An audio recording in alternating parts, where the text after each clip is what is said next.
మొత్తం అంజిరెడ్డి 75,675 ఓట్లు సాధించారు. నరేందర్ రెడ్డికి 70,565 ఓట్లు, ప్రసన్న హరికృష్ణ 60,419 ఓట్లు సాధించారు. బీజేపీ అభ్యర్థి అంజిరెడ్డి 4,935 ఓట్లతో లీడ్లో ఉన్నారు. 11వ రౌండ్లో ఆయనకు 548 ఓట్ల ఆధిక్యం వచ్చింది. ఇక మొదటి ప్రాధాన్య ఓటర్లలో ఎవరికీ కోటా ఓట్లు రాకపోవడంతో ఎలిమినేషన్ ప్రాసెస్తో రెండో ప్రాధాన్యత ఓట్లు లెక్కిస్తున్నారు అధికారులు. ఇప్పటికే 3 అభ్యర్థులు ఎలిమినేట్ అయ్యారు. డీటెయిల్స్ వెంకటేష్ లైవ్ లో అందిస్తారు. Venkatesh, Karimnagar graduate MLC election counting సంబంధించి అప్డేట్స్ ఏంటి? సూర్య, మారథాన్ కౌంటింగ్ గత 3 రోజులుగా సాగుతా ఉంది. ఎమ్మెల్సీ గ్రాడ్యుయేట్కి సంబంధించిన ఫలితాలు ఉత్కంఠ రేపుతున్నాయి. ఎందుకంటే హోరాహోరీగా 3 అభ్యర్థుల మధ్య మాత్రమే ఓట్ షేరింగ్ అంతా కూడా జరిగింది. 3 అభ్యర్థుల ఓట్ షేరింగ్ కోసము మొత్తం 11 రౌండ్ల ప్రాసెస్ జరిగింది. 11 రౌండ్లలో బ్యాలెట్ పేపర్లు లెక్కించారు. దాంట్లో 1,11,672 ఓట్లు కోటాగా నిర్ణయించారు. అంటే ఇంత వచ్చితేనే ఆ అభ్యర్థి విజయం సాధించినట్టు. కానీ ఈ కోటా ఓటుకు 3 కూడా చాలా సుదూరంలో నిలిచిపోయారు ఓట్లన్నీ లెక్కించేసరికి. ఇందులో బీజేపీ అభ్యర్థి 75,675 ఓట్ల దగ్గర ఫస్ట్ ప్లేస్లో ఉన్నారు. ఆయనకు కోటా నిండాలంటే ఇంకా 35,997 ఓట్లు కావాలి. అదేవిధంగా కాంగ్రెస్ అభ్యర్థికి 70,565 ఓట్లు వచ్చినాయి. ఒకవేళ ఆయన విజయం సాధించాలంటే ఆయనకు 41,107 ఓట్లు కావాలి. అదే బీఎస్పీకి అయితే 51,253 ఓట్లు కావాలి. కానీ ఈ ఓట్లన్నీ ఎక్కడికి వెళ్ళి తెస్తారంటే కింద ఉన్న లీస్ట్ ఉన్న వాళ్ళ దగ్గరికి వెళ్ళి తీసుకురావాలి. కానీ విచిత్రం ఏంటంటే ఈ 3 కాకుండా మిగతా 53 మంది, మొత్తం 56 మంది పోటీ చేశారు. ఆ 53 మంది అభ్యర్థులకు వచ్చిన మొత్తం ఓట్లే 16,000 పై చిలుకున్నాయి.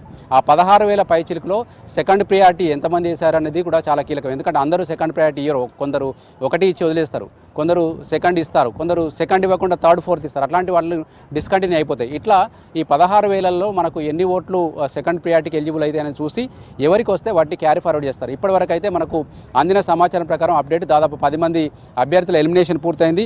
మొత్తం ఇప్పటి నుంచి జరిగేదంతా కూడా అంకెల ప్రాసెస్ జరుగుతుంది. ఎందుకంటే అంకెలతోటే ఈ విజయం సాధించబడి విజయం ఆధారపడి ఉంటుంది. ఆ లోపు మనకు 53 మందిని కూడా ఎలిమినేట్ చేసిన తర్వాత మొదటి 3 మళ్ళీ ఒకసారి చూస్తారు. మొదటి 3 ఎవరున్నారు అనేది.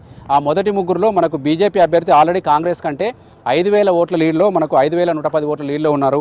అదే కాంగ్రెస్ అభ్యర్థి అయితే బీఎస్పీ అభ్యర్థి కంటే దాదాపు 9,900 ఓట్ల లీడ్లో ఉన్నారు. అంటే మనకు 3వ అభ్యర్థి కొంచెం థ్రెట్ను ఎదుర్కొంటున్నట్టుగా మనకు అర్థమవుతుంది. ఎందుకంటే కింద నుంచి క్యారీ ఫార్వర్డ్ వచ్చిన ఓట్లన్నీ కూడా మొత్తం 16,000లో ఒక చెల్లిన ఓట్లు 9,000 ఉన్నాయనుకొని ఈయనకు పడ్డా కూడా మనకు అట్లా పడే అవకాశం ఉండదు. ఎందుకంటే ఖచ్చితంగా కొన్ని ఓట్లు మిగతా ఇద్దరు కూడా షేర్ అవుతాయి. కాబట్టి 3వ అభ్యర్థి కూడా ఎలిమినేషన్ తీసుకునే అవకాశం కనిపిస్తుంది.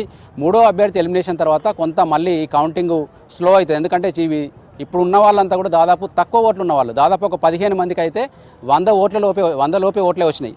కేవలం రవీందర్ సింగ్, తర్వాత ముస్తాక్ అలీ, తర్వాత ఇంకొక ట్రస్మా శేఖర్రావు, వీళ్ళకి మాత్రమే కొన్ని ఓట్లు వచ్చినాయి. వీళ్ళ 3కి ట్రస్మా శేఖర్రావుకి వచ్చేసరికి 3,449, తర్వాత ముస్తాక్ అలీకి 2,504, తర్వాత 1948 రవీందర్ సింగ్కి వచ్చినాయి. ఈ 16,000ల్లో ఈ 3 దాదాపు 9,000. అంటే మిగతా అందరి కలిపి ఇంకా 50 మంది కలిపి కేవలం 7,800 ఓట్లు మాత్రమే ఉన్నాయి.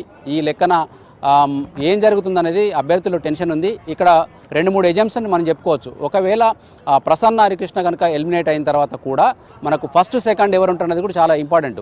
మనకు చాలా ఓట్లు 35,000 36,000 ఓట్లు వస్తే తప్ప బీజేపీ అభ్యర్థి గెలవడు. అదేవిధంగా 40,000 దాకా ఓట్లు వస్తే తప్ప కాంగ్రెస్ అభ్యర్థి గెలవడు. మరి అన్ని ఓట్లు రాకపోతే ఫస్ట్ సెకండ్ ఉన్న వాళ్ళల్లో కాంగ్రెస్, ఉదాహరణకి ఇప్పుడున్న పొజిషన్స్ చూసుకుంటే కాంగ్రెస్ సెకండ్ ప్లేస్లో ఉంది. మరి కాంగ్రెస్ అభ్యర్థికి ఫస్ట్ ప్రియారిటీ ఇచ్చిన ఓట్లన్నీ కూడా బీజేపీకి ఇచ్చి ఉండొచ్చు, ఇవ్వకపోయి ఉండొచ్చు. ఒకవేళ ఇచ్చి ఉన్నా అందులో మొత్తం అయితే ఇవ్వరు. కాబట్టి దాదాపు సగం దాకా ఇచ్చినా కూడా మనకు 35,000 ఓట్ల కోట నిండే అవకాశం ఫస్ట్ ప్రియారిటీలో ఉన్న అభ్యర్థికి రాకపోవచ్చు. కానీ ఒకటి జరగచ్చు, ప్రసన్న హరికృష్ణ ఓట్లను తీసేసి ఆయన ఎలిమినేట్ చేసే ప్రాసెస్లో ఒకవేళ నరేందర్ రెడ్డికి ఎక్కువ శాతం సెకండ్ ప్రియారిటీ ఓట్లు పోలై ఆల్రెడీ 5,000 ఉన్న లీడును దాటేస్తే కనుక నరేందర్ రెడ్డి ఫస్ట్ ప్లేస్కి పోయే అవకాశం ఉంది. అప్పుడు 2వ ప్లేస్లో ఉన్న బీజేపీ ఎలిమినేట్ అవుతారు. లేదు అంటే బీజేపీ తన లీడ్ నిలబెట్టుకుంటే కాంగ్రెస్ ఎలిమినేట్ అవుతాడు. మనకు చివరి వరకు కూడా కోటా ఓటు నిండకపోతే చివరి అభ్యర్థి వరకు కూడా ఒకరిని ఉంచి మిగతా అందరినీ కూడా ఎలిమినేట్ చేస్తారు. ఇది జరగబోతుంది అన్నట్టుగా కూడా మనకు అంకెలన్నీ కూడా తెలుస్తూ ఉన్నాయి. ఎందుకంటే చాలా ఓట్లు ఈ 3కి కాకుండా మిగతా వాళ్ళందరికీ షేర్ అయిన ఓట్లు కూడా చాలా స్వల్పంగా ఉన్నాయి సూర్య. కాబట్టి కొంత టెన్షన్ అయితే ఉంది. సెకండ్ ఫస్ట్ విషయంలోనే కొంత క్లారిటీ రావాల్సింది. 3rd పర్సన్ కూడా ఎలిమినేట్ అయ్యే అవకాశాలు కూడా కనిపిస్తున్నాయి సూర్య.